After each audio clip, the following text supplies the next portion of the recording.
Santo Henrikus bergerak menatap semak, dibangun bunda gereja, tunaikan perutusan, rumah kerja tunas bangsa, bangun hidupan martabat, bersyukuri segala rahmat berperilaku terhormat setiap saat dan tempat.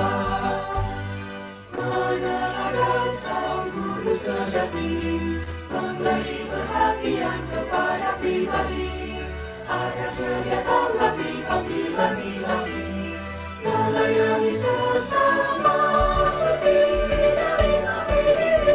SMA Santo Henrikus bergerak menatap semak, dipandu bunda gereja, tunaikan perutusan, rumah kerja tunas bangsa, penghidupan martabat, bersyukuri segala rahmat berperilaku terhormat setiap saat dan tempat. Ingin tahu kenali semesta, dengan pengertian memahami dunia, susun pengetahuan tekun dan teliti, sebagai jembatan dengan harmoni. SMA Santo Henrikus bergerak menatap semak, dipandu bunda gereja, tunaikan perutusan, rumah kerja tunas bangsa, penghidupan martabat, bersyukuri segala rahmat dan perilaku terhormat setiap saat dan tempat.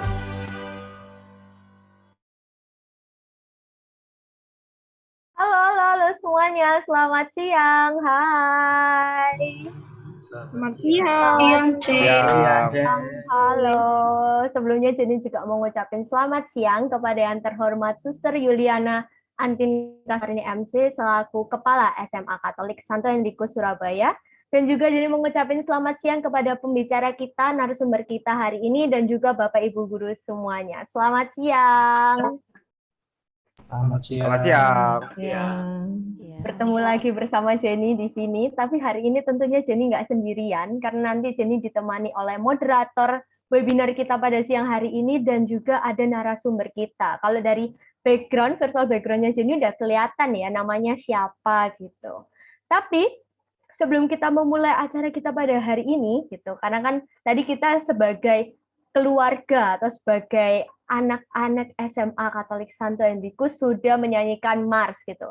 Sebagai anak Indonesia gitu, kita juga nggak boleh lupa untuk yang namanya menyanyikan lagu nasional. Gitu. Jadi sebelum kita memulai kegiatan hari ini, ada baiknya kita menyanyikan lagu Indonesia Raya terlebih dahulu. Silakan di-share screen.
kasih. Wah, teman-teman, terima kasih ya udah menyanyikan lagu Indonesia Raya dengan hikmat gitu ya, dengan sikap sempurna. Walaupun kita duduk, kita harus berusaha tetap sikap sempurna, cuman tegak aja gitu, tapi nggak masalah. Kalau lihat dengerin lagu Indonesia Raya tuh jadinya jadi kayak inget untuk kita upacara gitu ya. Tapi tenang guys, mungkin teman-teman yang udah kangen upacara, tenang. Nanti 17 Agustus kita ada upacara. Jadi jangan lupa ikut upacara, karena kita pasti akan ada upacara tanggal 17 Agustus. Walaupun upacaranya secara online, itu tidak menghilangkan yang namanya vibes upacara, itu nggak bakal hilang, guys. Jadi tetap bakalan ada vibes upacaranya gitu. Kangen kan ya pasti yang namanya upacara offline di sekolah gitu, sama temen-temen panas-panasan. Cuman karena kita di rumah, jadi kita kan nggak panas-panasan tuh, tapi tetap ada vibes upacaranya. Oke, sebelum kita masuk ke dalam acara lebih dalam lagi, ada baiknya kita memulai kegiatan kita dengan doa terlebih dahulu. Maka dari itu, kepada Pak Alfon, saya persilakan untuk membuka doa kita pada siang hari ini. Oke, bisa mendengar suara saya dengan baik ya? Kurang, Pak. Di sini agak kurang. Mungkin bisa dicoba lagi? Oke, tes. Apakah bisa mendengar dengan baik? Bisa, ya, bisa. Cukup? Oke. Baik, selamat siang, Sister, Bapak, Ibu Guru, dan anak-anak yang terkasih. Mari kita awali kegiatan kita siang hari ini dengan berdoa. Kita hening sejenak, kita satukan hati untuk mengaturkan doa-doa.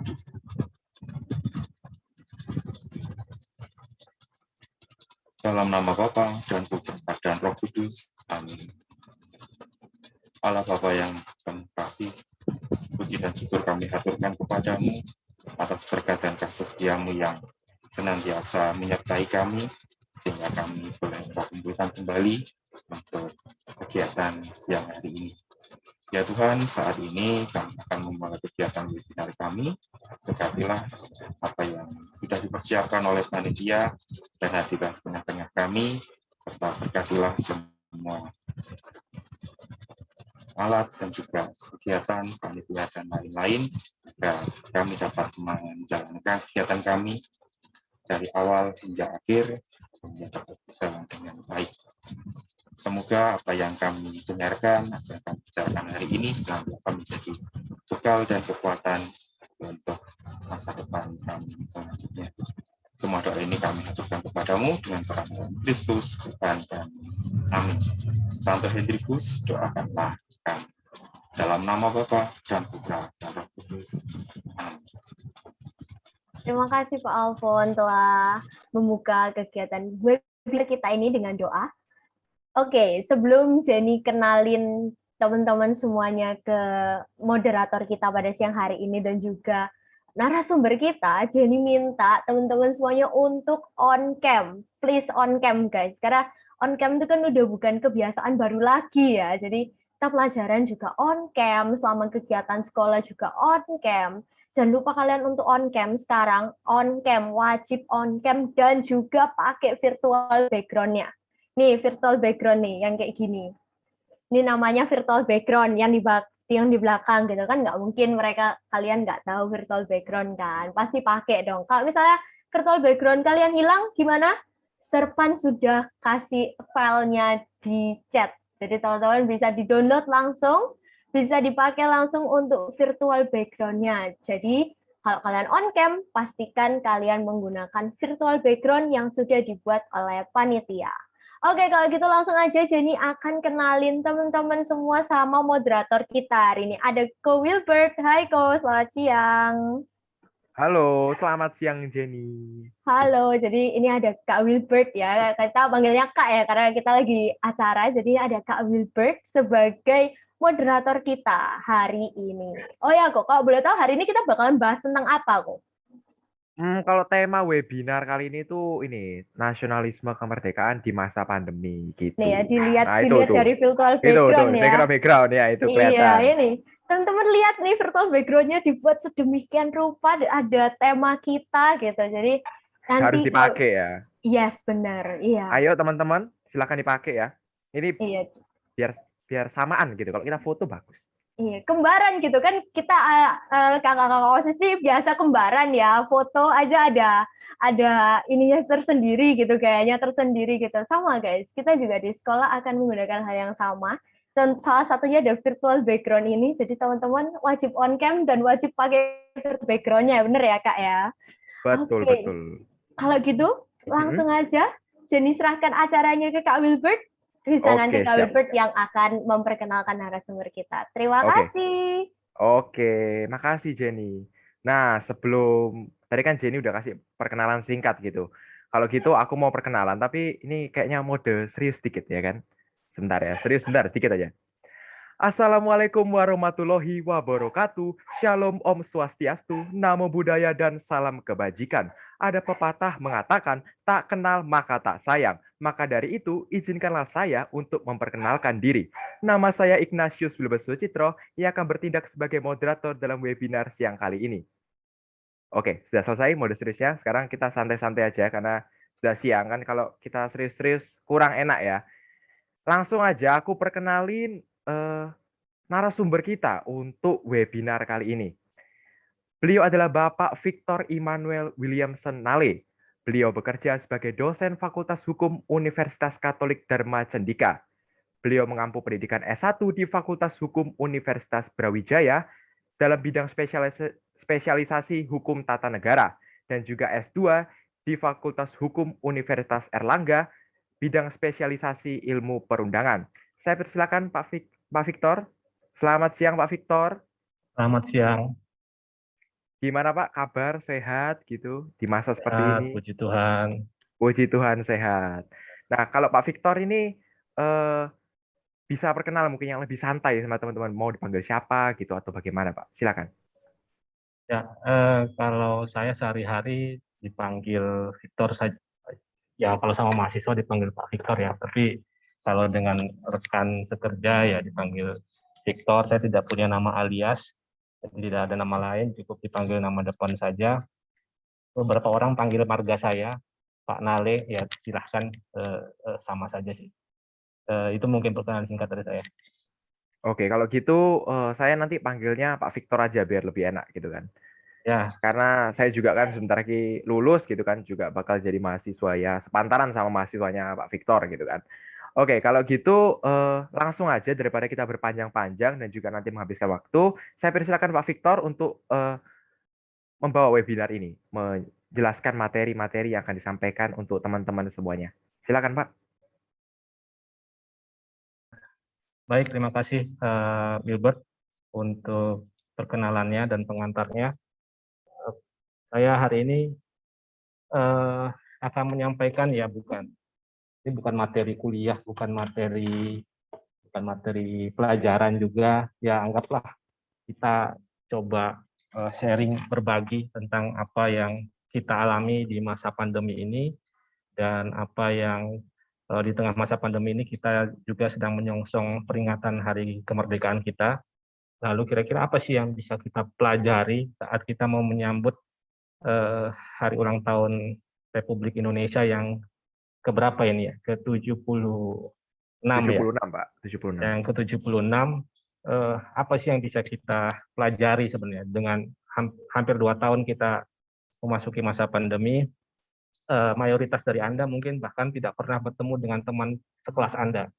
Ya, karena keponakan saya juga di usia SMA, dia mengeluh karena di masa pandemi ini dia tidak punya gebetan. Mau gimana mau pacaran kalau ketemunya hanya di Zoom kan gitu kan. Nah, itu tantangannya ya. Itu tantangan bagi mungkin usia sekolah. Tapi dalam situasi yang mungkin lebih serius lah. Kita mau menyongsong masa peringatan kemerdekaan, ada sentimen nasionalisme dalam peringatan kemerdekaan pasti. Di masa pandemi ini kira-kira apa yang bisa kita pelajari.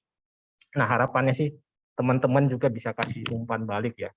Apa yang bisa teman-teman pelajari, apa yang teman-teman bisa istilahnya mungkin refleksikan, tapi mungkin lebih tepatnya apa yang teman-teman kira-kira bisa bercermin melihat apa dari situasi saat ini ketika menyongsong masa kemerdekaan di masa pandemi. Tentunya teman-teman karena kita terpaut jauh pasti punya pengalaman yang berbeda ya. Terpaut jauhnya ini sudah kelihatan dari nama ya.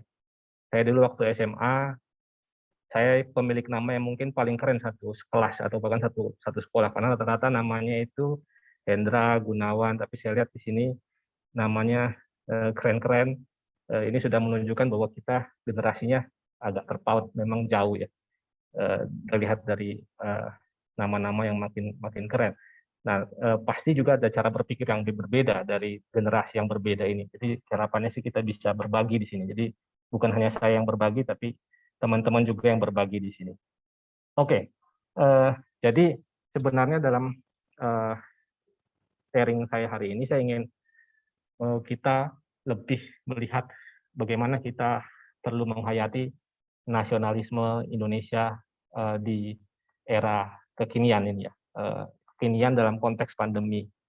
Nasionalisme itu biasanya bagi beberapa orang dalam hal kecil ketika mau 17 Agustus itu diukur dengan sejauh mana tetangga kita atau kita misalnya memasang bendera satu tiang penuh selama misalnya 1 bulan penuh selama bulan Agustus. Kadar nasionalisme bisa diukur dari hal-hal sepele seperti itu ya. Tapi seperti yang saya sampaikan tadi di awal, sekarang ini kan situasinya berbeda ya. Sekarang situasinya ini kita memasuki masa susah ya. Masa susah bukan hanya ekonomi ya, dalam hal belajar juga kita mungkin memasuki masa yang berbeda ya. Teman-teman dulu SMP bisa ketemu teman, bisa olahraga, ketemu teman berolahraga bersama, sekarang tidak bisa. Nah, di masa yang dalam tanda kutip susah ya, kita bagaimana harusnya menghayati nasionalisme Indonesia ini? Apakah kita cukup kemudian menghayatinya dengan lakukan, saya nggak tahu kalau di sekolah sekarang upacaranya setiap 17-an apakah ada upacara Zoom, saya nggak tahu. Apakah cukup dengan itu ataukah misalnya dengan memasang bendera satu tiang penuh, apakah cukup? Bagaimana kita melihatnya saat ini nasionalisme Indonesia. Baik, satu hal yang mungkin hal menarik yang perlu bisa kita lihat dari perkembangan nasionalisme Indonesia saat ini adalah mungkin teman-teman sempat mengikuti perkembangan ini, Olimpiade Tokyo 2020. Kita mendapat satu-satunya emas di Olimpiade Tokyo 2020 dari pasangan ganda putri Grecia Poli dan Apriani. Ya. Kalau teman-teman nonton secara langsung atau mungkin di YouTube bagaimana detik-detik kemenangan mereka, itu terlihat sangat emosional ya, sangat emosional. Jadi mereka bahkan tidak sempat menyalami teman lawannya. Lawannya harus menghampiri untuk memeluk mereka, untuk memberikan salam selamat kepada mereka. Saking emosionalnya mereka tidak sempat untuk melakukan itu karena mereka yang merayakannya. Kalau saya tidak tahu teman-teman juga melakukan atau tidak, tapi saya biasanya agak kepo dengan komentar-komentar orang-orang di sosial media ketika misalnya melihat sebuah video atau sebuah berita ya. Nah, yang saya lihat adalah ketika misalnya ada kemenangan seperti ini, saya melihat ada perasaan campur aduk di sana dari komentar-komentar orang. Apa yang bisa dirasakan oleh mereka dan mungkin juga dirasakan oleh teman-teman di sini. Yang pertama mungkin yang mayoritas terlihat adalah kebahagiaan, kebahagiaan bahwa ada ganda putri Indonesia yang berhasil meraih emas setelah sekian lama ganda putri bulu tangkis kita itu tidak pernah mendapatkan medali emas, dan juga mungkin bangga karena ada ganda putri yang akhirnya berhasil mendapatkan medali emas. Ada juga yang mungkin mensyukuri kekalahan lawan ya, karena sudah lama misalnya ganda putri tidak pernah menang lawan pasangan ganda putri ini, lawan mereka. Atau mungkin juga ada di antara mereka yang tidak memberikan komentar ya karena merasa biasa saja. Kemenangan ini adalah kemenangan, ya ini hanyalah kemenangan seperti yang bisa kita temukan dimanapun pertandingan yang ada di Olimpiade. Lalu buat apa kita terlalu berlebihan? Tapi yang bisa kita lihat mayoritas dari kita, atau mungkin setidaknya mayoritas dari orang-orang yang memberikan komentar di sosial media, terutama yang saya lihat di YouTube atau di sosial media lainnya, di berita, portal-portal berita, itu adalah ada keinginan untuk merayakan. Nah, merayakannya ini yang saya lihat adalah bukan sekedar merayakan kemenangan atlet, bukan sekedar merayakan kemenangan dari Gracia Poli dan Apriani, tapi ada keinginan untuk merayakan kemenangan ini sebagai kemenangan Indonesia sebagai sebuah bangsa yang kemudian akhirnya di saat Olimpiade di masa pandemi ini, ya, yang Olimpiade ini harusnya dibuat tahun lalu, tapi akhirnya tertunda 1 tahun, tapi tetap disebut Olimpiade Tokyo 2020. Di Olimpiade ini Indonesia akhirnya bisa menyumbang 1 emas, dan ada perak, ada perunggu yang lain, tapi emas itu selalu jadi patokan. Mereka bukan hanya merayakan kemenangan Gracia Poli dan Apriani, tapi mereka merayakan kemenangan sebuah bangsa.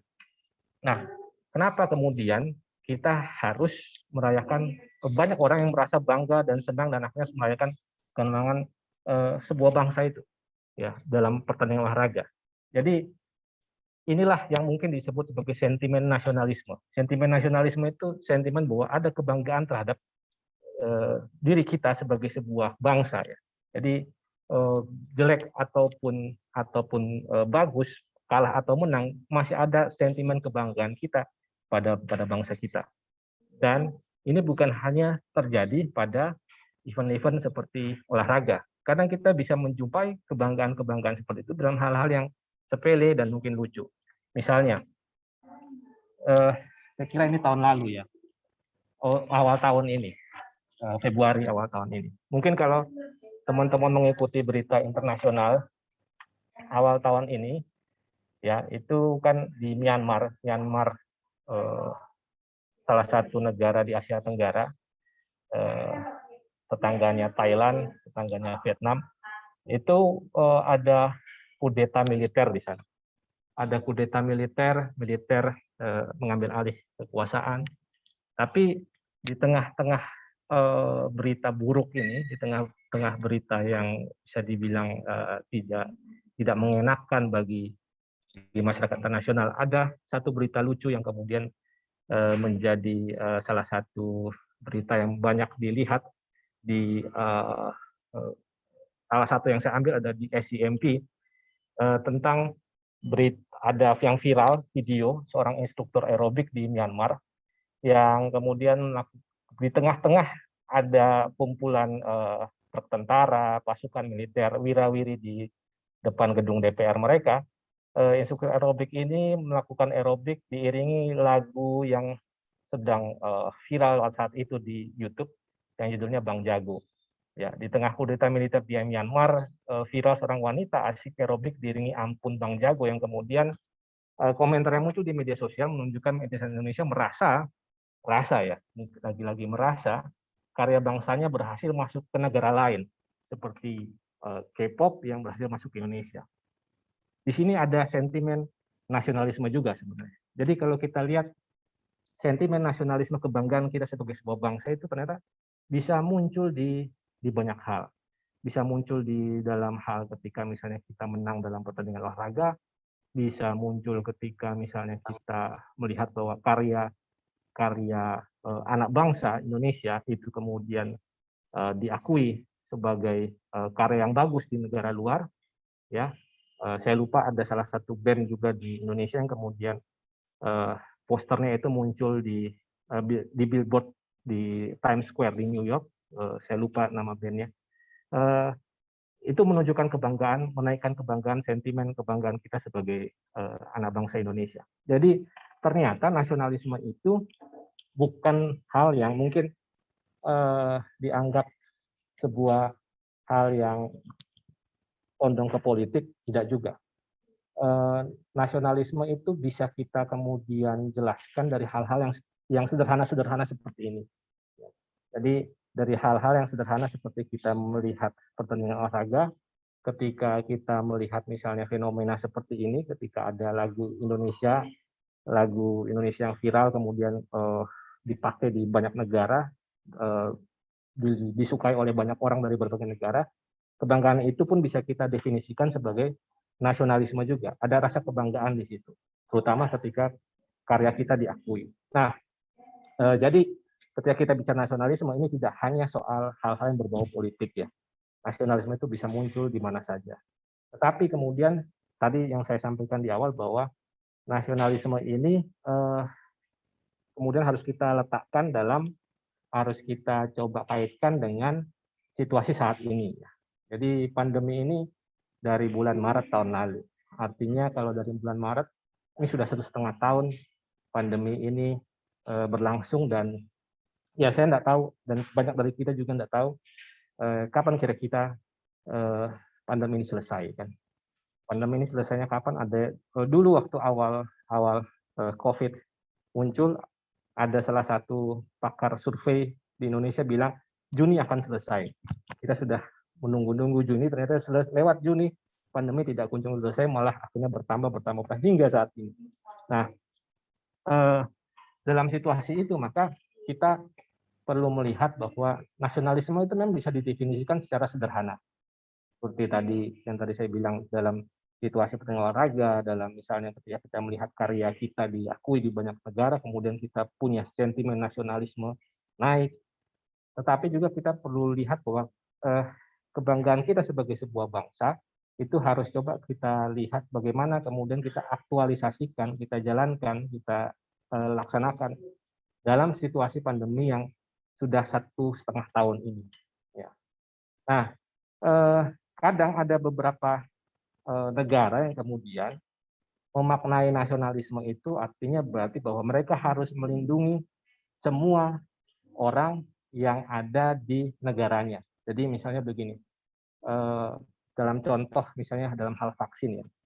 Dalam hal vaksin ini, kalau teman-teman misalnya baca-baca berita di internet, dalam hal vaksin banyak negara itu memborong vaksin, terutama negara-negara maju ya, Amerika Serikat, Jerman, Prancis, Italia, semua negara-negara maju itu mereka memborong vaksin supaya mayoritas atau bahkan mungkin semua warga negaranya bisa tervaksinasi. Dan mereka memiliki kekebalan komunitas namanya, atau mungkin teman-teman sering baca istilahnya herd immunity. Nah, itu bagus.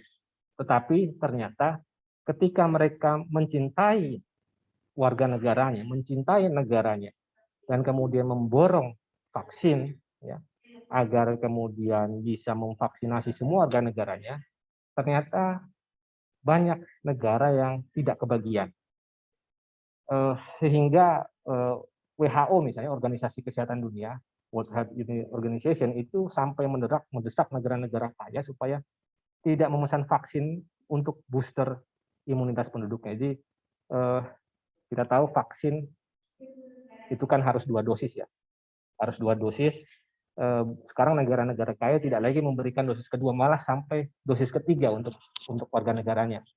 WHO sampai bilang supaya jangan memborong vaksin lah, jangan borong vaksin untuk supaya dosis ketiga dan keempat. Masih banyak negara yang belum mendapatkan suplai vaksin.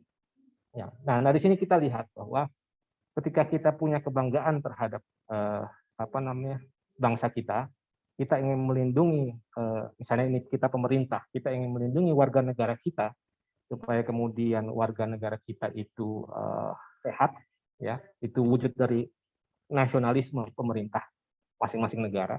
Tapi sementara itu ada orang lain mungkin di negara yang lain juga butuh sehat. Nah, disinilah kemudian kita bisa melihat bahwa ada perbedaan yang dalam situasi pandemi COVID ini ya. Dalam situasi pandemi COVID ini ada perbedaan yang sangat-sangat kentara ya, sangat-sangat signifikan ya, perbedaan yang tajam ya, antara apa yang disebut sebagai nasionalisme dengan hipernasionalisme. Jadi nasionalisme itu oke, tetapi di sisi lain ada juga yang namanya hipernasionalisme. Nasionalisme yang berlebih-lebihan, sehingga yang terjadi adalah itu bisa jadi merugikan orang lain, bisa jadi merugikan negara lain. Dalam hal vaksin COVID ini misalnya, ketika negara-negara kaya itu mereka cinta sekali dengan negaranya sehingga ingin negaranya itu aman, sehat, warga negaranya terlindungi, sehingga mereka borong semua vaksin dari produsen-produsen vaksin, mau vaksin AstraZeneca, kemudian Pfizer, Johnson & Johnson, macam-macam diborong semua. Tapi ternyata kecintaan terhadap negara, bangsa, dan warganya yang berlebihan itu bisa kemudian membuat ada orang-orang di negara-negara lain yang akhirnya tidak terlindungi kesehatannya. Ya, coba mungkin teman-teman di sini lebih canggih untuk mencari tahu ya. Misalnya negara seperti Kenya, negara seperti misalnya negara-negara di benua Afrika terutama ya. Negara-negara seperti Kenya, lalu Kongo, lalu mungkin Somalia. Kira-kira mereka sudah melakukan vaksinasi atau belum? Kalau sudah berapa persen yang tervaksinasi? Saya rasa pasti kalaupun ada vaksinasi, mungkin masih kalah jauh dengan Indonesia dalam hal jumlah vaksinasinya. Kenapa? Karena tidak ada yang bantu mereka, tidak ada yang memberikan vaksin gratis untuk mereka saat ini, di masa-masa sulit seperti ini. Karena semua negara ingin supaya warga negaranya yang selamat dulu. Seperti juga tentunya Indonesia pun belum pernah ada berita kan, misalnya Indonesia itu setelah beli vaksin lalu kemudian diberikan secara cuma-cuma ke misalnya Tanzania, sebuah republik di Afrika sana. Tidak pernah kedengaran. Nah, tapi mungkin ada bentuk lain, kita akan lihat tadi. Nah, ini kemudian melahirkan kekhawatiran dalam situasi pandemi ini ketika masing-masing negara itu ingin menyelamatkan warga negaranya sendiri-sendiri, ingin supaya negaranya itu warga negaranya semuanya sehat, punya kekebalan,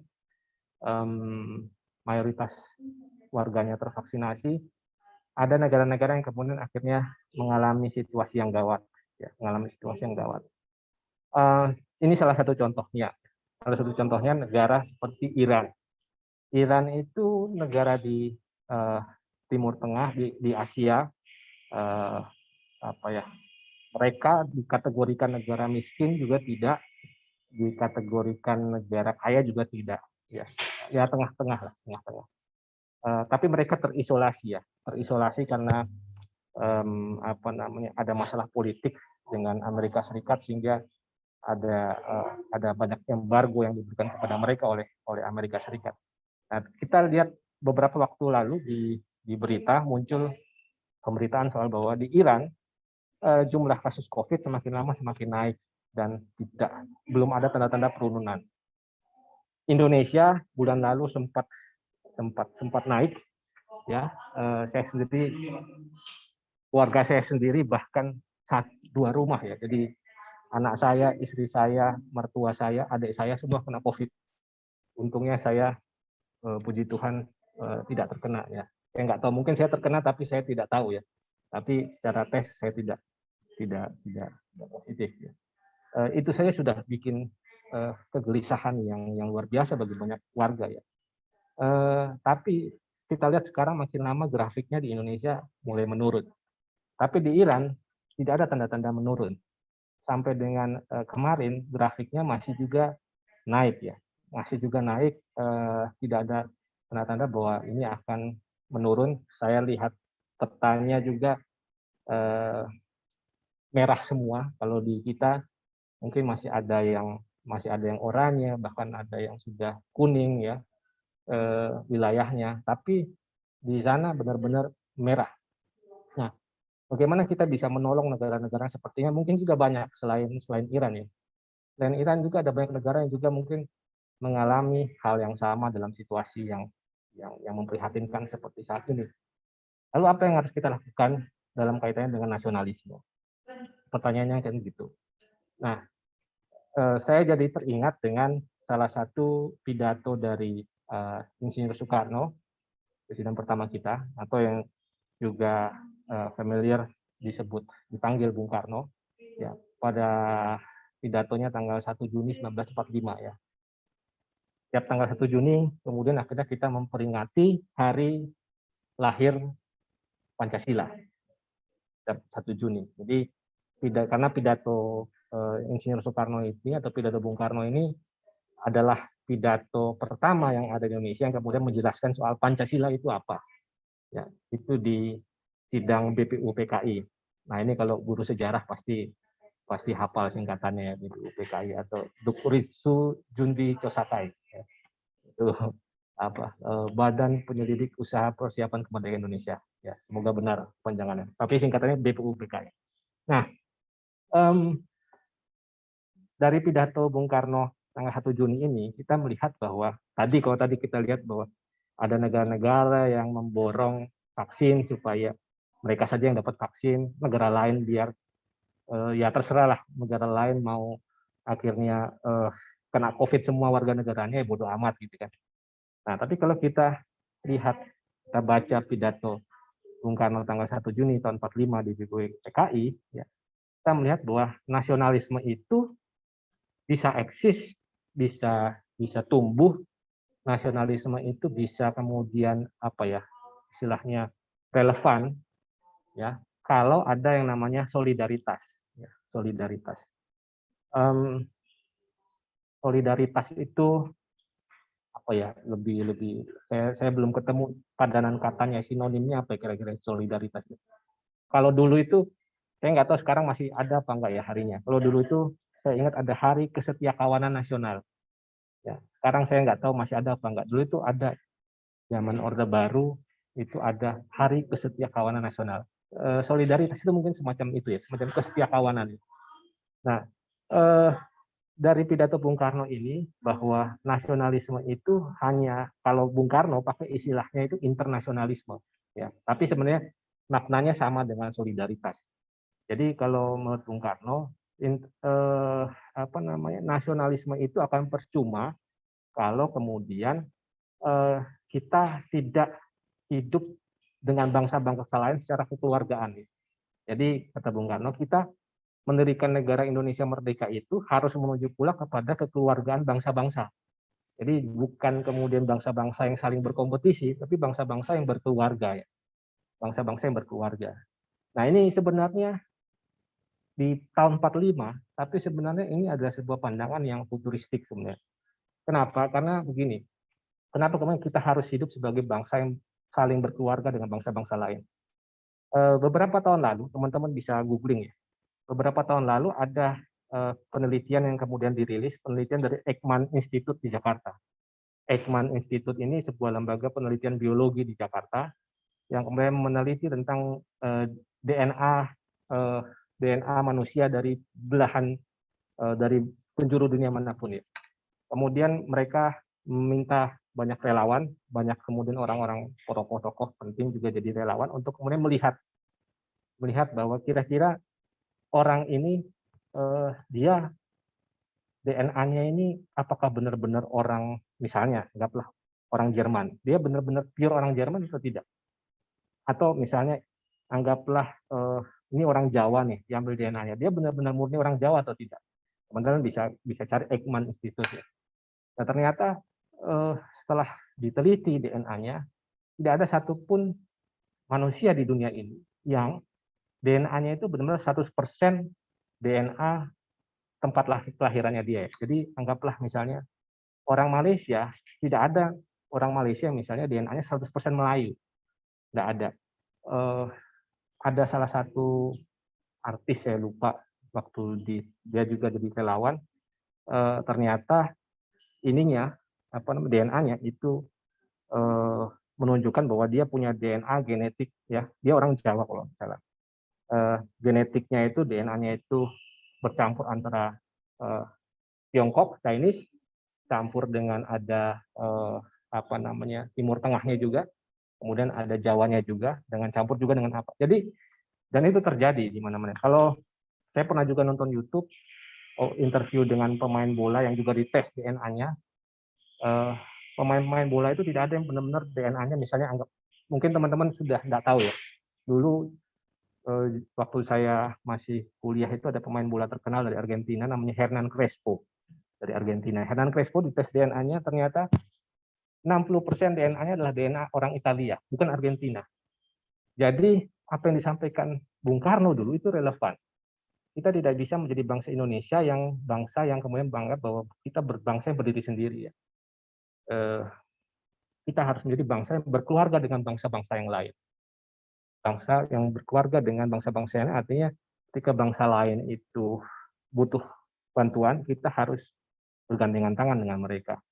kalau bangsa lain itu kemudian sedang menderita, kita harus kemudian membagi kira-kira apa yang bisa kita bagi kepada mereka supaya mereka tidak menderita.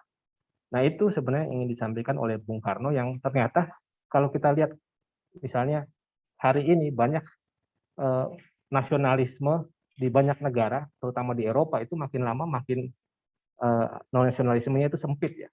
Nasionalisme itu sempit kalau teman-teman ke Jerman, ke Belanda, ke Prancis, mungkin setelah pandemi ya, setelah vaksin saja, ya semoga aja pandemi ini cepat selesai. Teman-teman jalan ke sana pasti akan ketemu ada banyak kemudian orang-orang yang makin lama nasionalisme makin sempit. Padahal menganggap bahwa etnis di luar mereka itu kemudian misalnya orang Jerman, makin menganggap bahwa di luar orang ras Jerman itu tidak layak hidup di Jerman. Nah, itu kalau kita melihat kepada pidato Bung Karno dalam kaitan dengan nasionalisme, itu sebenarnya menyatakan kita bahwa nasionalisme Indonesia itu sudah jauh hari-hari, jauh dari sekarang.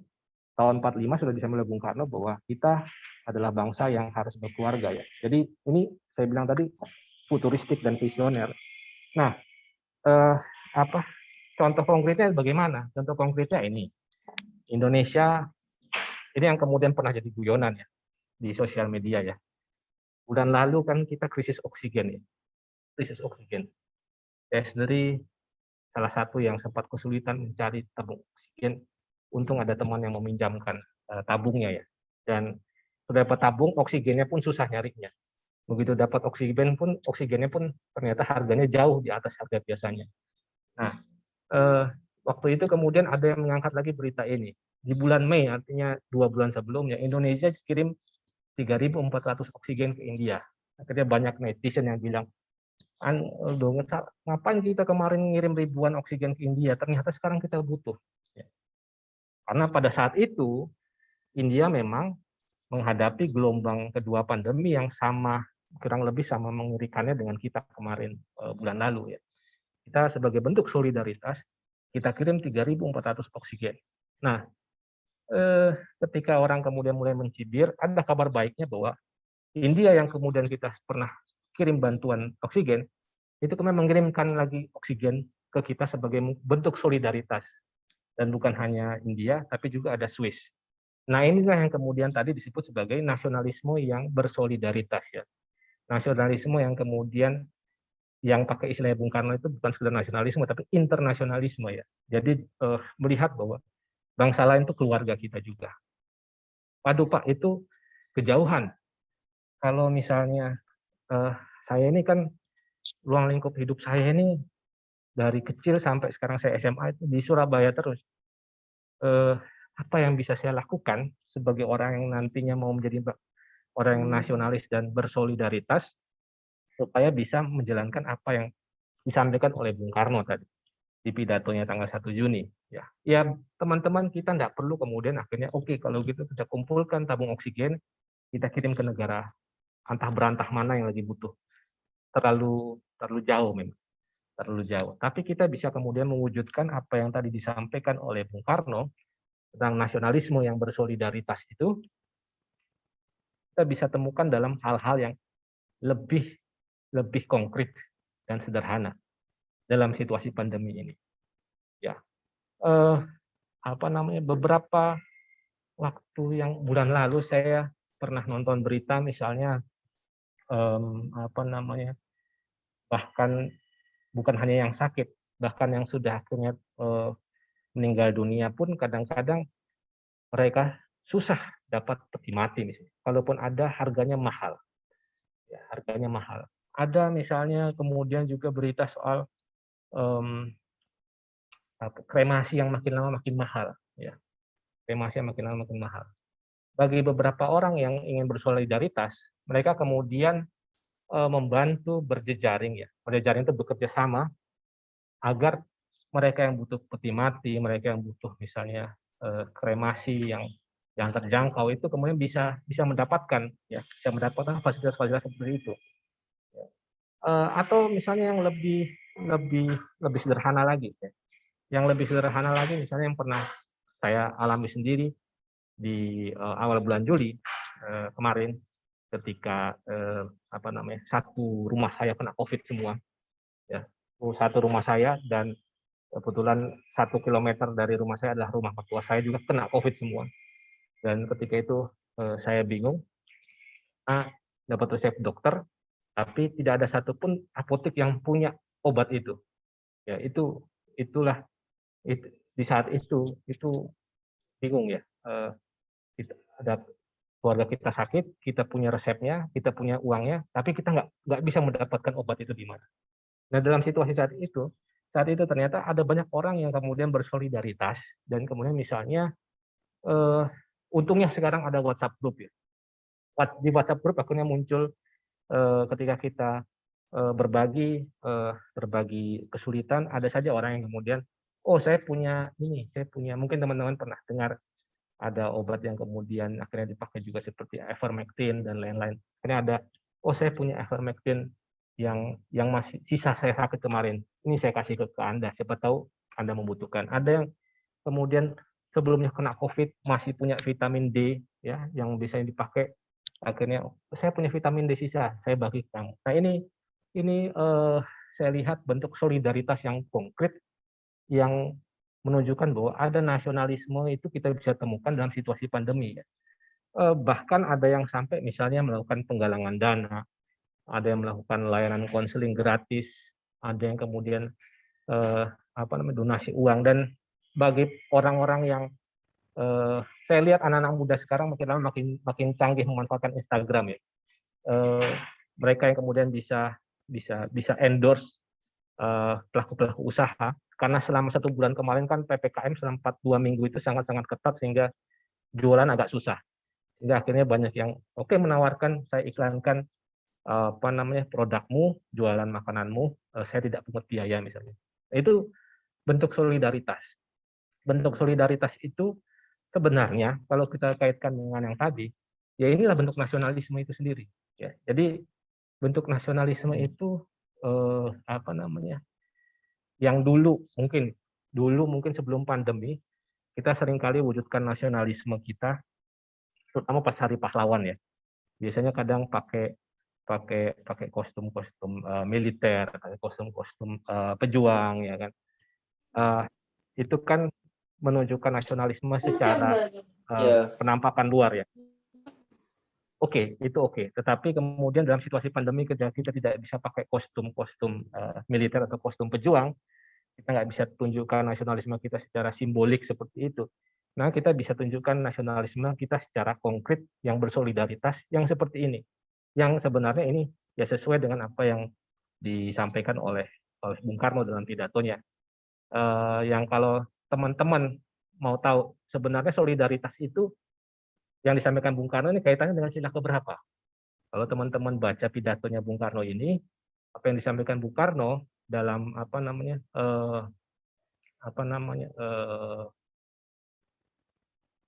pidatonya tanggal 1 Juni itu adalah bagian dari menerjemahkan sila kemanusiaan yang adil dan beradab.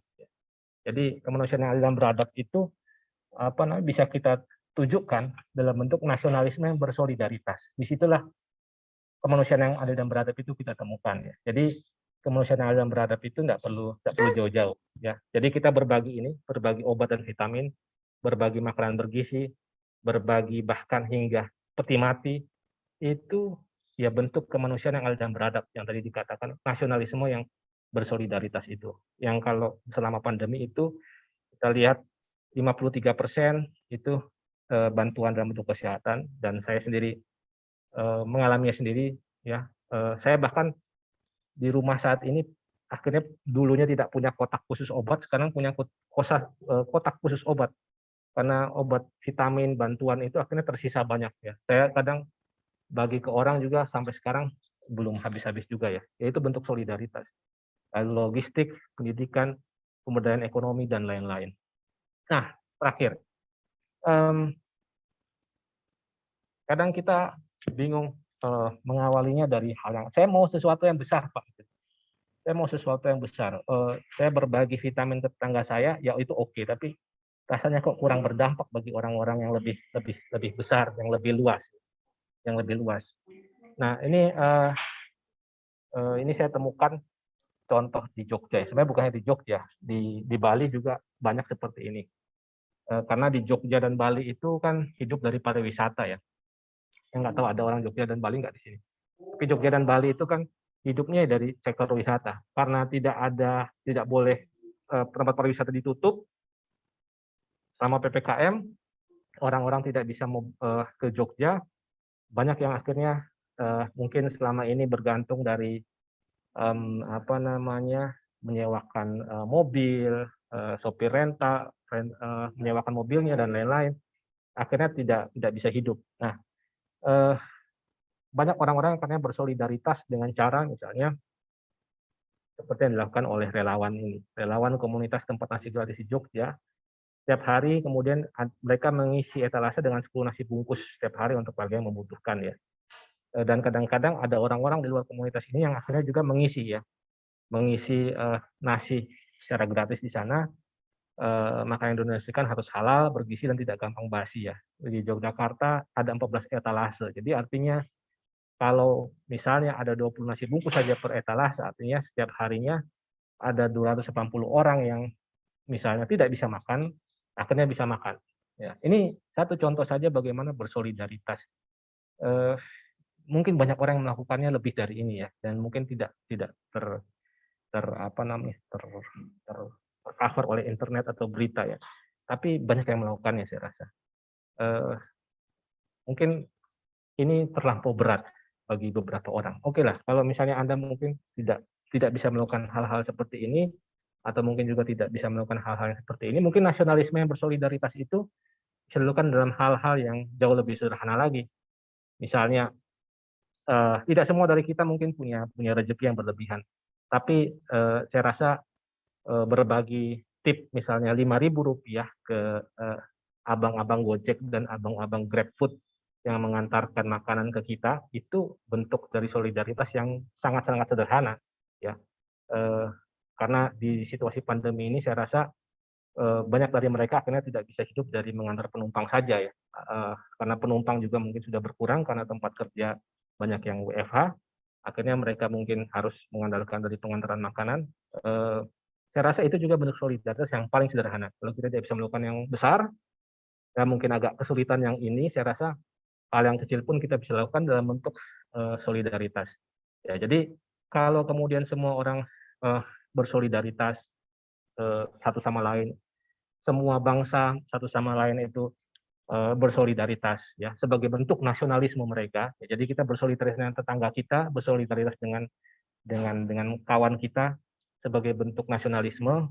Bangsa kita Indonesia bersolidaritas dengan bangsa lain sebagai bentuk nasionalisme, dan semua melakukan hal yang sama. Saya kira pandemi ini bisa cepat selesai. Saya kira Iran mungkin akan mengalami percepatan penurunan jumlah kasus juga mungkin ketika ada banyak bantuan yang ada di sana. Indonesia juga pun mungkin. Indonesia misalnya kemarin saya baca berita India harga biaya tes PCR di sana kurang dari 100.000, hanya 96.000. Di Indonesia 700.000 paling murah. Ya, kira-kira ada nggak negara yang mau bersolidaritas dengan kita agar mungkin bisa menyumbang teknologi atau apapun itu, agar kita bisa punya perangkat tes PCR yang jauh lebih murah, sehingga semua orang, banyak orang yang mungkin tidak mau tes bukan karena tidak mau, tapi karena misalnya biayanya mahal. Nah, tapi sampai saat ini belum ada negara yang bersolidaritas seperti itu ke kita kan. Tapi kita mungkin bisa memulainya, salah satunya dengan yang dilakukan oleh pemerintah kita 2 bulan lalu, gitu ya, kirim oksigen ke India. Saya rasa itu dari saya. Terima kasih. Saya kira semoga pesan saya tersampaikan bahwa nasionalisme kita tidak bisa lagi kita ukur di hari-hari ini dari menaikkan bendera satu tiang penuh atau memakai atribut-atribut yang macam-macam, atau mungkin dengan membuat hashtag yang macam-macam di media sosial. Tapi saya rasa kita perlu menunjukkan solidaritas yang lebih konkret walaupun sangat-sangat sederhana. Ya, sekedar berbagi tip kepada abang-abang Gojek dan abang-abang GrabFood, saya rasa itu bentuk solidaritas yang punya nilai di situasi sulit saat ini. Terima kasih. Oke, terima kasih Pak Victor, penjelasan materinya bagus banget ya kan. Sangat ini ya, relate dengan kondisi kita sekarang.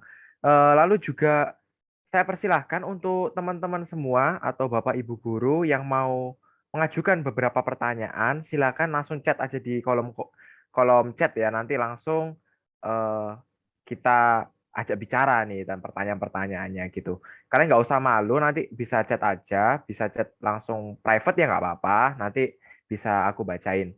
Tapi sambil nunggu teman-teman semuanya, mungkin mereka masih ngetik pertanyaannya, aku mau tanya dikit nih sama Pak Victor. Kalau yang bahas masalah pertama tadi, yang orang mengapresiasi kemenangan bangsa kita ataupun adanya rasa bangga terhadap negara kita.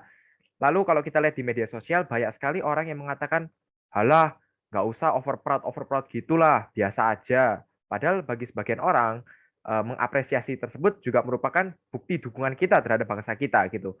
Nah, namun dengan kata-kata tidak perlu over proud dan lain-lain, itu sepertinya sedikit menyinggung atau mendiskreditkan orang-orang yang merasa bangga ataupun merasa senang karena kita berhasil mencapai suatu posisi tertentu ataupun prestasi-prestasi tertentu.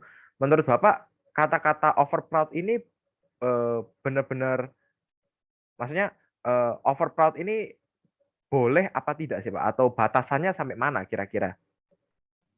Ya, itu emang saya sering juga ketemu orang-orang yang menyebut orang lain itu over proud ketika membanggakan ya prestasi entah musisi, artis atau atlet ya. Saya rasa sih begini, banyak orang yang menuding orang lain over proud karena dia punya banyak hal yang bisa dia banggakan ya. Mungkin dia secara ekonomi itu jadi ibaratnya begini. Kalau saya lihat banyak orang akhirnya membanggakan bangsanya itu bisa jadi karena tidak ada hal lain yang bisa dia banggakan ya. Mungkin juga dia ya dia bukan orang dari golongan yang mungkin ekonominya itu baik.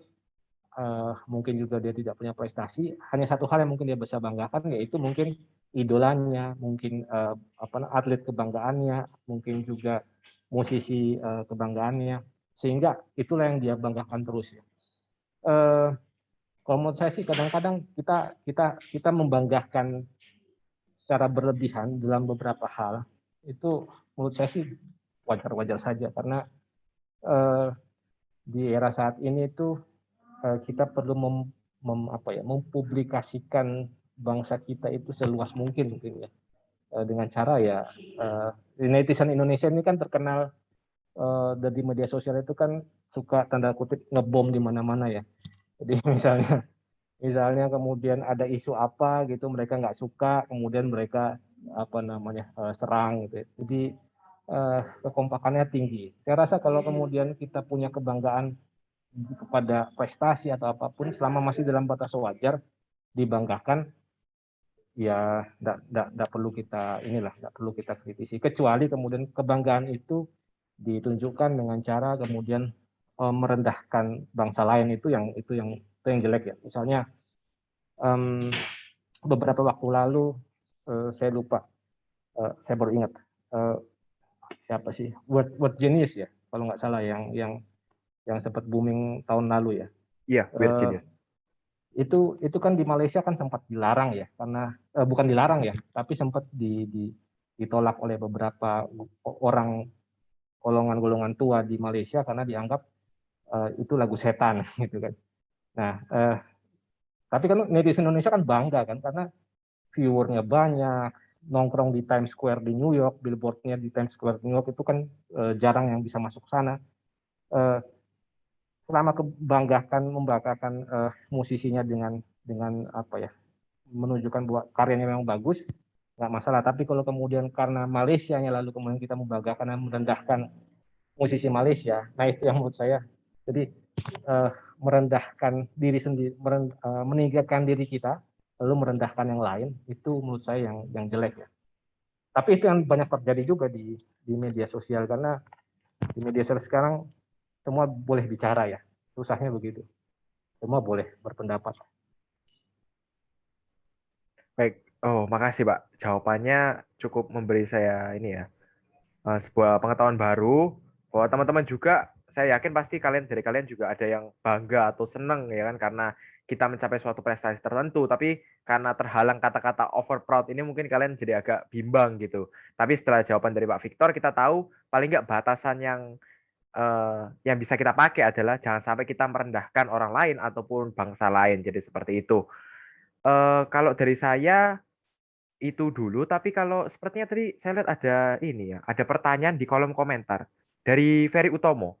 Ferry mau nyampaikan pertanyaan langsung atau saya bacakan Ferry?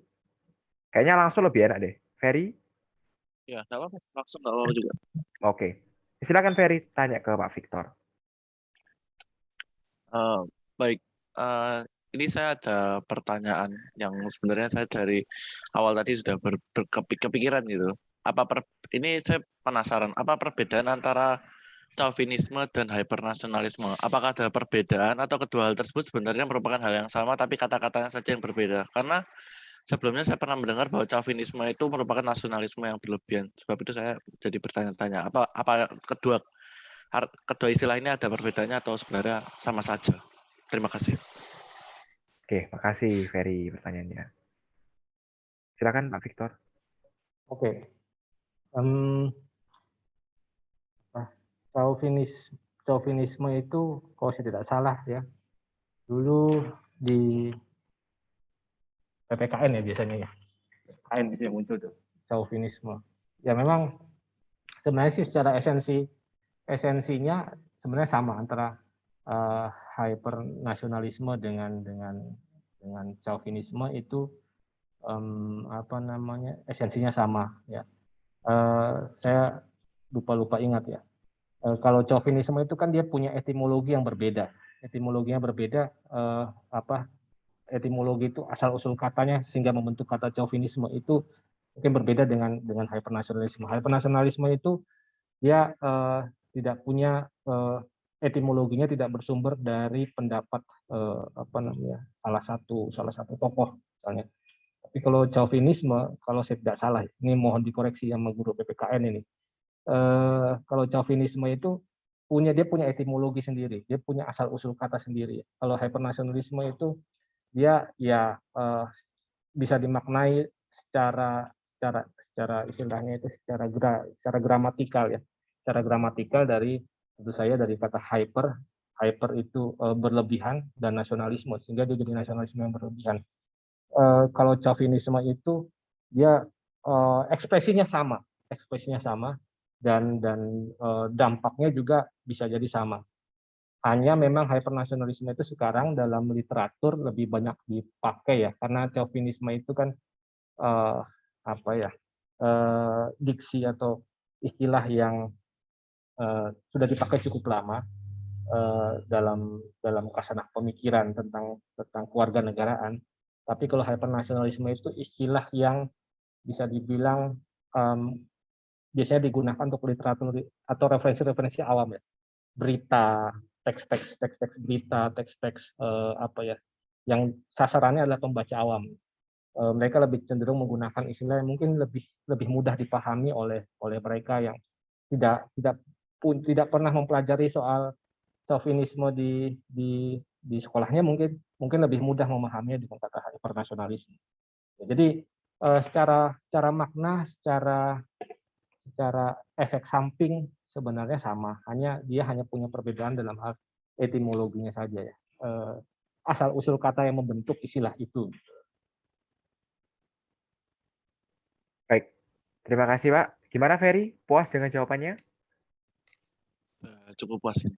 Oke, terima kasih. Tapi yang jelas dua-duanya itu yang nggak baik ya, jangan kita sampai berpikiran seperti itu. Selanjutnya ini ada pertanyaan lagi dari Pak Sindu. Ini Pak Sindu mau bicara langsung atau saya bacakan Pak? Bebas sih. Nah, bicara langsung aja Pak biar lebih enak. Oh baik. Ya silakan Pak. Ya selamat siang Pak Victor dan semuanya. Saya mau nanya ini Pak Victor. Bagaimana sih tanggapannya Pak Victor kalau melihat situasi Indonesia yang saat ini kan kita tahu ya kita memang tadi disarankan kita harus bersolidaritas. Tapi sementara ini di Indonesia sendiri orang-orangnya terkadang kita menghadapi orang-orang yang mereka ada yang tidak percaya terhadap adanya COVID-19 sehingga mereka mengabaikan protokol kesehatan.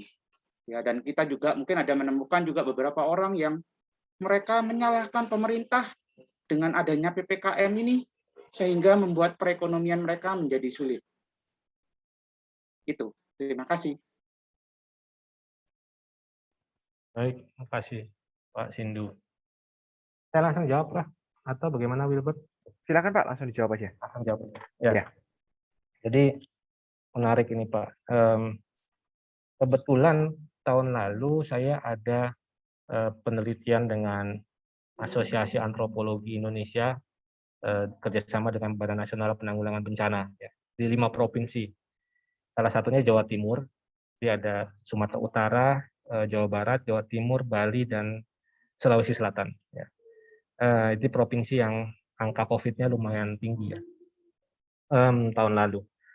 Lalu kemudian yang kami teliti adalah salah satunya kenapa banyak orang kemudian tidak patuh protokol kesehatan, kenapa ada yang tidak percaya dengan ini ya, dengan COVID, dengan COVID. Nah, jadi ternyata yang kami temukan untuk Jawa Timur ya, dan juga dari sharing dari beberapa teman di 4 provinsi yang lainnya, salah satu yang membuat mereka akhirnya jadi cenderung skeptis ya,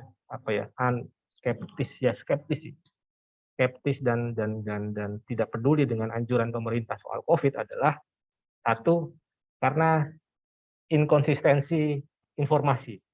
Itu satu. Contohnya begini, itu mungkin tidak disengaja, inkonsistensi itu mungkin tidak disengaja, tapi lebih disebabkan ya karena juga anjuran WHO yang berubah-ubah, tetapi dimaknai oleh orang itu berbeda-beda. Misalnya gini, ketika awal-awal COVID, WHO bilang yang pakai masker itu cukup yang sakit saja. Yang tidak sakit tidak usah pakai masker. Itu WHO pertama kali bicara gitu. Tapi negara-negara lain yang paham mewajibkan masker seperti Taiwan. Taiwan itu teman saya kebetulan ada yang jadi dosen tamu di sana. Mereka kuliah sekarang di gedung kuliah rapat tidak pakai masker gara-gara sudah situasinya stabil di Taiwan ya, di Taiwan. Karena mereka dari awal ketika pandemi COVID muncul, belum dinyatakan pandemi malahan, mereka semua sudah pakai masker. Nah, WHO bilang waktu itu yang pakai masker cukup yang sakit. Menteri Kesehatan waktu itu bilang hal yang sama. Akhirnya orang-orang tidak peduli dengan masker ya. Nah, tiba-tiba berubah lagi informasinya, jadi semua harus pakai masker, baik yang sakit maupun yang sehat. Nah, ternyata bagi beberapa orang ya, ini dimaknai, dipersepsikan sebagai wah pemerintah nggak konsisten. Anda ngatur saya, tapi Anda sendiri nggak konsisten. Walaupun mungkin tidak konsistennya itu tidak disengaja, ya, tapi karena ya semata-mata mengikuti arahan dari WHO ketika itu. Itu satu. Yang kedua, inkonsistensi juga kadang-kadang secara tidak, baik disengaja maupun tidak disengaja, dilakukan oleh oknum-oknum di lingkungan pemerintahan juga yang membuat akhirnya orang-orang itu skeptis dengan anjuran pemerintah tentang COVID dan protokolnya. Misalnya begini, tahun lalu itu ada pejabat di Jawa Tengah, saya lupa di Tegal atau di mana, di setengah situasi COVID itu anggota dewan ya, itu bikin acara sunatan anaknya, bikin panggung dangdut, undang banyak orang, tidak ada protokol kesehatan. Nah itu sama. Jadi gini, di kulturnya Indonesia itu adalah ketika ada leader, ada tokoh, ketika dia kemudian menunjukkan contoh yang jelek, contoh yang buruk, nah itu nanti dampaknya bisa meluas ke bawah. Nah ternyata hal-hal seperti itu dilihat, kalau kita yang mungkin sudah terdidik ya, misalnya kita lihat begitu, kita mungkin akan bilang bahwa itu pejabatnya nggak beres itu. Mungkin kita akan bilang begitu, tapi bagi beberapa orang yang lain, dia akan maknanya beda lagi. Dia akan bilang, loh pejabat aja boleh, masa saya nggak boleh? Kalau anggota dewan boleh bikin pesta sunatan anaknya ngundang banyak orang, masa saya nggak boleh nyunat anak saya ngundang tetangga sampai keluarga saya banyak gitu. Nah itu persoalan di Indonesia. Nah yang ketiga adalah soal selain inkonsistensi, soal inkonsistensi juga dalam hal contoh yang buruk. Yang ketiga juga adalah kadang-kadang aturan itu tidak bisa dikomunikasikan dengan baik. Contohnya begini, dulu waktu awal-awal PSBB itu ada aturan, dan kemarin PPKM juga ya, di atas jam 8 ya, tidak boleh ya. Di atas jam 8 itu tidak boleh tidak boleh jualan. Bahkan di PSBB dulu bukan hanya jualan ya, semua aktivitas tidak boleh ada. Nah, bagi orang yang memahami virus ini, akan nyambungnya begini. Kenapa kita tidak boleh menjalankan aktivitas di malam hari? Pertama, karena bagi sebagian besar orang, aktivitas di malam hari itu biasanya nggak penting. Pak Victor, mohon maaf, suaranya nggak masuk, Pak. Halo? Kedengaran kah? Halo? Oh, Kedengaran? terus ya? Iya ya. Oh ya. Oh, ada salah di device ya, maaf. Oh ya. Bagi beberapa orang seperti kita tahu bahwa menjalankan aktivitas malam hari itu mayoritas nggak penting. Karena apa? Karena biasanya kecuali kita bekerja di malam hari ya, misalnya kita jualan nasi goreng. Misalnya. Tapi kalau misalnya orang-orang pada umumnya, jadi saya kan malam hari keluar rumah itu kan karena nongkrong, ketemu teman, main sama teman. Nah itu kan aktivitas tidak penting. Yang sebenarnya kalau dilarang pun boleh-boleh saja. Kenapa harus dilarang? Karena supaya tidak ada kerumunan. Karena biasanya kalau ada kerumunan, nggak pakai masker, dropletnya nyebar, virus tertular. Kita memaknainya seperti itu.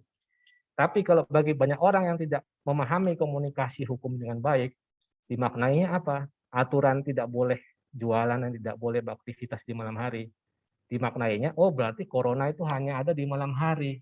Di siang hari berarti tidak ada corona. Loh itu benar, Pak. Itu saya temukan ada itu. Argumentasi seperti itu. Saya juga kaget. Jadi waktu kami wawancara gitu, ya ini pemerintah ini kan kena larang-larang corona, padahal corona hanya ada di malam hari kata mereka. Loh kok bisa Pak corona hanya ada di malam hari? Lah buktinya kita hanya dilarang beraktivitas di atas jam 8. Berarti kan corona kan hanya muncul di malam hari. Jam segini kan nggak ada corona katanya. Itu bagi kita mungkin ini absurd banget ya mungkin ya. Bagi beberapa orang ini absurd ini. Ini nggak masuk akal nih orang ini. Tapi bagi banyak orang di bawah, gara-gara mungkin pemerintah itu juga kesulitan mengkomunikasikan pesannya dengan baik, akhirnya ditangkap berbeda-beda. Nah ini mungkin saya nyempilkan sedikit ya. Sebuah norma hukum, aturan hukum, itu ketika disampaikan, yang muncul terlebih dahulu bukan pemahaman. Yang muncul pertama kali adalah persepsi. Semua itu ya, saya rasa bukan hanya norma hukum ya, semua. Baik gambar, visual, YouTube, dan lain-lain. Ataupun postingan di Facebook, Instagram, yang muncul ketika Anda baca pertama kali, yang muncul pertama kali bukan pengetahuan, tapi persepsi kita. Nah, persepsi kita itu kadang-kadang sudah buruk duluan atau sudah mungkin positif duluan, sehingga tidak bisa menilainya dengan baik. Seperti ya aturan-aturan tadi itu. Nah, 3 hal ini tadi yang kami temukan saat penelitian di Jawa Timur itu yang kemudian mengakibatkan banyak orang Indonesia itu yang tidak patuh protokol kesehatan ya. Plus kemudian setelah ada vaksin datang muncul lagi masalah adalah karena pemerintah tidak bisa mengintervensi media-media sosial yang menyebarkan kabar-kabar tentang vaksin. Ya, macam-macam ya. Katanya vaksin itu ada barcode-nya, nanti disuntik di sini, lalu nanti bisa ada layar besar, bisa memantau aktivitas kita karena sudah masuk barcode di tubuh kita ya. Informasi dengan kemudian dibumbui kadang-kadang ya ayat-ayat Alkitab lah, dari kitab Wahyu, dari mana. Akhirnya banyak orang tidak mau vaksin. Nah, pemerintah tidak kesulitan mengkontrol informasi-informasi seperti itu yang paling banyak beredar di WhatsApp group. Ya, paling banyak beredar di WhatsApp group. Jadi WhatsApp group itu memang apa ya, biasanya bisa jadi sumber pengetahuan, tapi bisa juga jadi sumber pembodohan memang. Karena kalau pemerintah mau intervensi nanti bisa dibilang nanti otoriter ya, bisa dicap otoriter sehingga akan menjadi masalah di kemudian hari. Jadi saya rasa itu yang terjadi, dan Kalau menurut saya, apakah kemudian dengan kondisi saat ini pandemi kira-kira bisa turun? Saya rasa Tuhan memberkati kita dengan memberikan kita banyak mujizat ya. Mujizatnya apa? Penduduk kita 270 juta. Ini bukan saya menyepelekan, tapi kalau dibandingkan dengan negara lain yang penduduknya jauh lebih kecil dari kita, memang kadang nggak masuk akal ya. Kenapa penduduk kita banyak tapi kasus kita relatif lebih sedikit daripada penduduk negara lain yang jauh lebih kecil dari kita? Ya, bisa jadi karena kita banyak yang sudah sakit tapi kita nggak tahu karena tesnya nggak banyak. Atau yang kedua ya memang ya ini mujizat dari Tuhan lah. Ya semoga yang nomor 2 ya. Semoga yang nomor 2 karena ini mujizat dari Tuhan. Kalau begitu bagus ya. Begitu Pak Sindu. Ini yang tadi sih menarik muncul pertanyaan tadi karena saya kebetulan tahun lalu melakukan penelitian dan menemukan hal-hal konyol seperti itu, dan yang mengagetkan juga bahwa ternyata hal-hal konyol seperti itu, pemahaman seperti itu ternyata benar-benar ada. Tidak hanya sekedar ada di media sosial, tapi ya benar-benar di rakyat bawah memang ada pemahaman seperti itu. Baik, terima kasih Pak Victor untuk jawabannya. Jawabannya sangat memuaskan sekali. Itu menambah pengetahuan kita semua tentang hal-hal yang pemikiran-pemikiran yang cukup unik selama di pandemi COVID-19 ini. Kalau kita lihat dari jam, sepertinya waktunya sudah habis, Pak. Untuk teman-teman yang lain, mohon maaf, pertanyaannya mungkin belum bisa untuk disampaikan di sekarang, tapi nanti mungkin kita bisa, mungkin kalian bisa bertanya di lain kesempatan. Kalau bertemu dengan Pak Victor lagi, bisa ditanyakan pertanyaan-pertanyaan atau mungkin di acara-acara berikutnya. Untuk webinarnya, sepertinya sudah selesai. Saya kembalikan ke Jenny untuk membawa ke acara penutupan. Silakan Jenny. Oke, thank you Kak, thank you Pak Victor juga Terima kasih Pak Victor. udah memberikan webinar materi untuk hari ini gitu ya. Kayaknya seru banget materinya hari ini gitu. Teman-teman juga mungkin wah ada hal-hal baru ini ya yang mungkin teman-teman nggak tahu gitu bisa disampaikan kali ini. Sebenarnya kita masih ada waktu sih untuk Q&A sedikit lagi, cuman karena memang mungkin beberapa ada yang masih mungkin pertanyaan-pertanyaannya yang tadi dilihat sama Kak Wilbur mungkin kurang cocok dengan tema kita hari ini, jadi kita akan skip. Oke, kalau gitu kita akan menutup kegiatan kita hari ini gitu. Tapi sebelumnya mungkin Jenny akan mempersilahkan kepada Suster Yuli untuk memberikan sepatah dua patah kata yang nantinya akan langsung dilanjutkan dengan doa penutup untuk menutup webinar kita pada siang hari ini. Kepada yang terhormat Suster Yuli, waktu dan tempat Jenny persilahkan. Terima kasih Jenny. Selamat siang Pak Victor, Bapak Ibu Guru dan juga para siswa semuanya. Kepada Pak Victor, saya mengucapkan banyak terima kasih dalam waktu yang singkat ini ya, 1 jam lebih ya. Tapi saya merasa singkat begitu ya. Nah, saya pribadi merasa mendapatkan hal atau pembelajaran yang sangat bermakna dari webinar siang hari ini ya. Bagaimana kita di masa seperti ini, Pak Victor memberikan kunci yang tepat untuk kita semua ya. Bagaimana kita menghidupi nasionalisme itu ya. Bagaimana kita menjadi orang merdeka yang tepat ya. Jadi salah satunya ya, semoga kita berani menjadi pribadi-pribadi yang solider ya. Saya kira itu tepat sekali daripada kita pasang umbul-umbul ya, mungkin 1 bungkus nasi lebih berarti bagi saudara-saudara kita yang saat ini mungkin masih isoman dan sebagainya. Lalu juga saya sungguh ini merasa bersyukur sungguh siang hari ini karena kita sebagai warga sekolah ya SMA Santo Hendrikus ya, saya bersyukur dan mengajak kalian para siswa untuk bersyukur. Kenapa? Karena ternyata hipernasionalisme atau chauvinisme tadi yang ditanyakan oleh Ferry Utomo tadi, kerap kali terjadi karena apa? Karena tadi contoh yang disampaikan oleh Pak Victor tadi sangat menarik ya. Tadi sunatan tadi ya, yang mengundang ini cara berpikir yang tidak tepat membuat kita kerap kali menjadi pribadi-pribadi yang maksudnya mungkin baik, menjadi mau menjadi orang-orang yang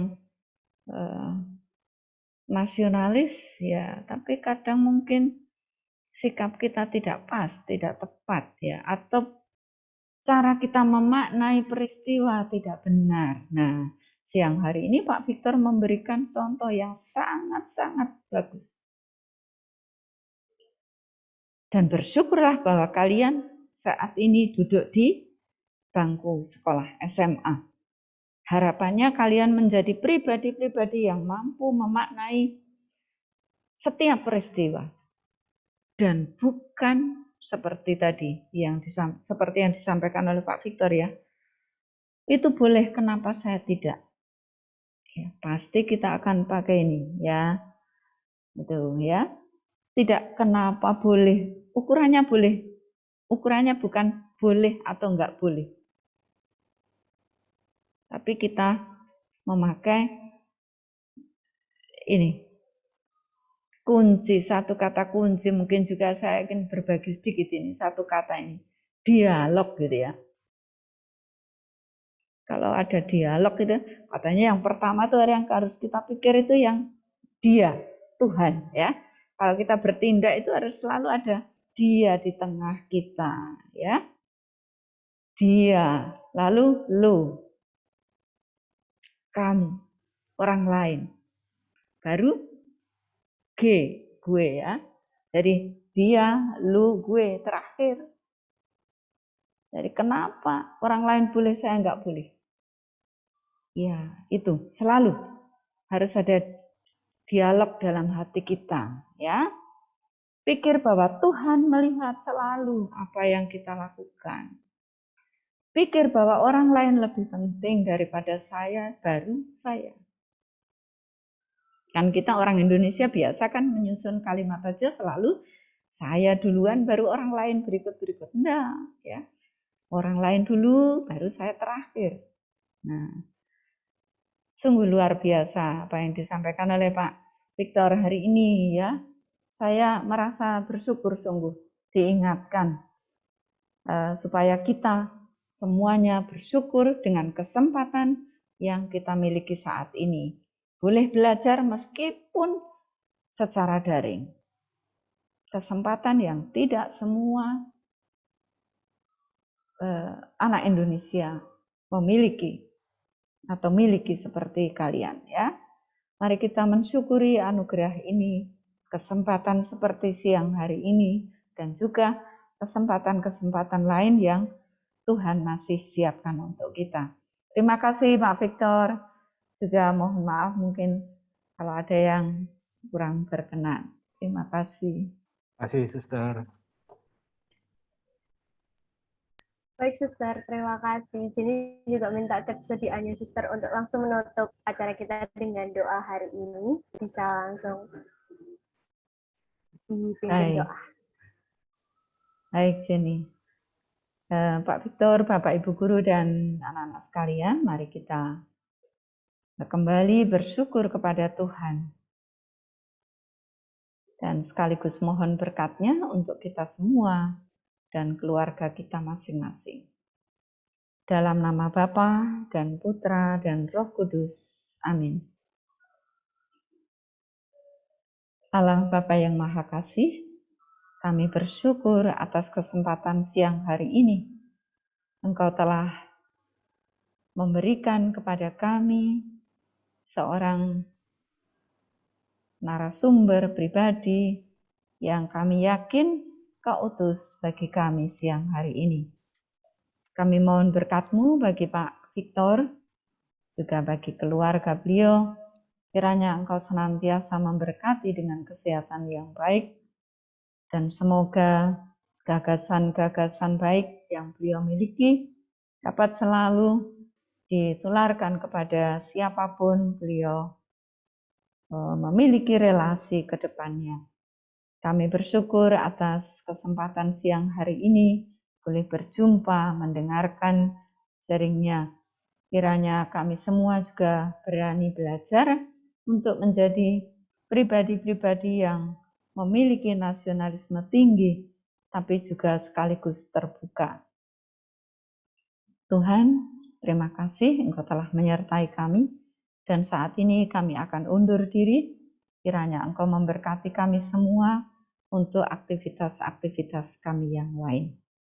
Bunda Maria, doakanlah kami senantiasa, dan hantarlah kami selalu untuk menjadi bangsa yang merdeka dan tahu menggunakan kesempatan ini dengan sebaik mungkin. Salam Maria, penuh rahmat, Tuhan sertamu. Terpujilah engkau di antara wanita, dan terpujilah buah tubuhmu, Yesus. Santa Maria, Bunda Allah, doakanlah kami yang berdosa ini, sekarang dan waktu kami mati. Amin. Santo Hendrikus, doakanlah kami. Dalam nama Bapa dan Putra dan Roh Kudus. Amin.